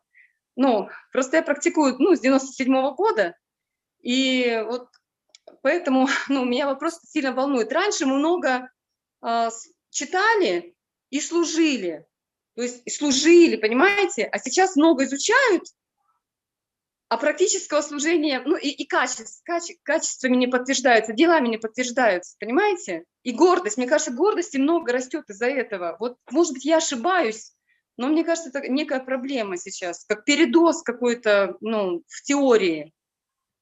Простите, пожалуйста, если что-то не так сказала. So it's a question like your opinion. Mataji shares her worries about the situation that so many courses are now online. especially in few last years, so many. Right. So devotees get theoretically so much, so much education is going on. Different courses, different devotees do the schools, different schools and everything.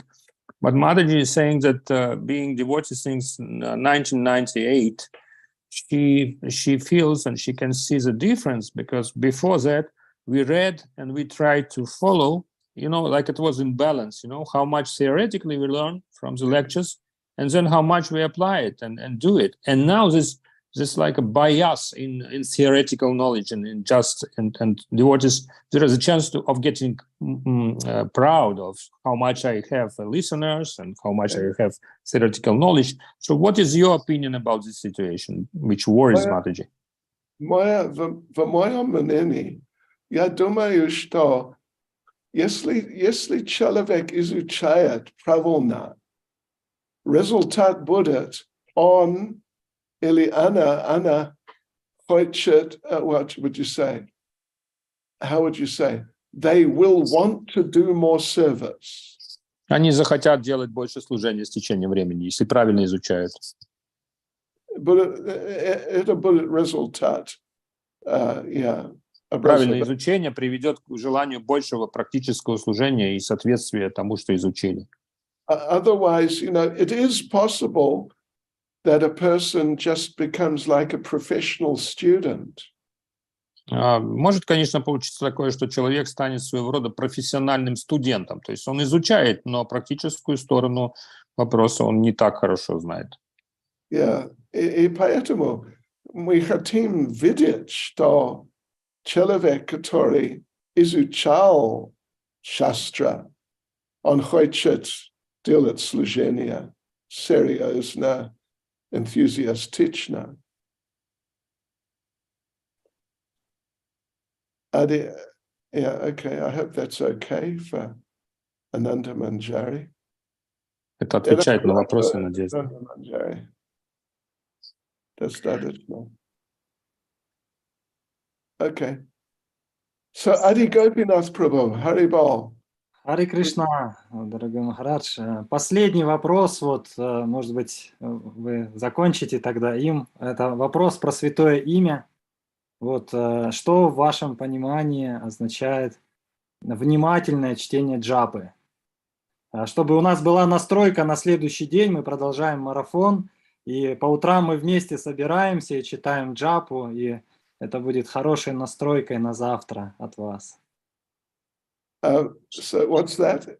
So we are going to do our marathon. Our marathon is going on, and tomorrow we'll, as a part of our marathon, we'll do japa together, and we'd like you to share your understanding of what is attentive chanting of japa.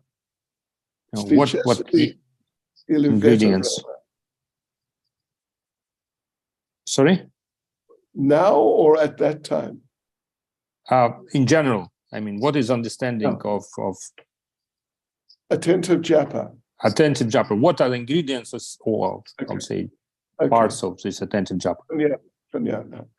Attentive japa means that you chant, you hear yourself chanting properly. Внимательное джапа, внимательное воспевание, согласно мое понимание, которое делюсь с вами, это слышать, внимательно слушать то, как вы четко повторяете. Понимаете? Yeah. You hear yourself nicely. Вы слышите себя должным образом. Вы слышите, вы хорошо слышите себя, четко повторяющего святое имя. Okay, я думаю, что мы должны закончиться, да? Программа. Хорошо. Спасибо вам большое за ваши наставления. I hope, я надеюсь, что вы не очень, how to say, I hope Govardhan Gopal Prabhu is not upset with me for going on too long. Надеюсь, что я не расстроил вас. Govardhan Gopal Махарадж говорит тем, что немножко больше времени занял выступлением своим. Дорогой Махарадж, вы доставили нам большое счастье просто, что вы уделили еще дополнительное время. И я просто знаю, что вы Бхагаватам изучаете всю жизнь, как преданный. Вот, поэтому ваши слова, они особой силой как бы напитаны, вашей реализацией. Я вот слушал вас сегодня и понял ваш стиль как бы объяснения сегодня, что вы приводили разные истории из Бхагаватам, как они отвечают на самые разные вопросы и позволяют преданным самые разные трудности преодолевать, которые в жизни встречаются. Спасибо за такое какое-то донесение этой истины, что Бхагаватам — это наш учитель, который может отвечать на все наши жизненные вопросы. Хорошо, спасибо вам. Я вас слуга, если я могу помочь вам, скажите мне. Обязательно будем говорить. Окей, Харе Кришна. Увидимся позже. Харе Бол. Шрила Прабхупад ки джай. Grantaraj Srimad Bhagavatam ki jai. Джай. Харе Кришна. Его святейшество Бхакти Читания с вами ки джай. Джай. Джай. Джай. Джай. Спасибо вам большое. Спасибо большое. Харибол, низкий поклон.